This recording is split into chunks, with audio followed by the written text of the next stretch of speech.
ভাই গুগলের এমন একটা অবস্থা এরা মনে হয় নিজেদের পিক্সেল ফোন নিয়ে নিজেরাই খুব একটা সিরিয়াস না। কারণ গুগলের সবচেয়ে লেটেস্ট আর সবচেয়ে দামি ফোন হচ্ছে পিক্সেল 10 প্রো ফোল্ড, যা আই থিঙ্ক একটু বেশি ফোল্ড হয় না, মানে সোজাভাবে ফোল্ড করলে তো ঠিক আছে, বাট এই ফোনটাকে কিন্তু চাইলে উল্টাভাবেও ফোল্ড করা যায়। আর যখন এটা উল্টাভাবে ফোল্ড হয় তখন কিন্তু এটা ব্লাস্টও হয়।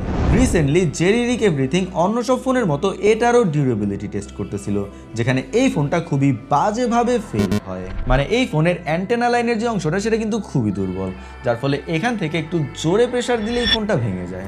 এই ফোনটার সাথে স্পেশালি যা ঘটছে তা হলো জেরি রিক এভরিথিং এর এত বছরের এক্সপেরিমেন্টে এই ফার্স্ট কোনো ফোন লাইভ টেস্টিং এর সময় এক্সপ্লোড করলো। তো একবার চিন্তা করেন, পকেটে বা গাড়িতে থাকা অবস্থায় যদি কোনোভাবে এরকমটা হয় তাহলে কি ভয়ঙ্কর একটা অবস্থা হইতে পারে। আর পিক্সেলের ফোনগুলোতে এই অ্যান্টেনা লাইনের প্রবলেম কয়েক বছর ধরেই আছে। গুগল এগুলাকে জানার পর এগুলাকে এখন পর্যন্ত ফিক্স করে নাই। মানে অবস্থাটা এরকম যে তারা নিজেরাই তাদের ফোন সিরিয়াসলি নিতেছে না, তো পাবলিক আর কোত্থেকে নিবে। এক্স্যাক্টলি এই কারণে ডিউরেবিলিটির দিক থেকে তাদের রেপুটেশন মার্কেটে কিন্তু খুব একটা ভালো না।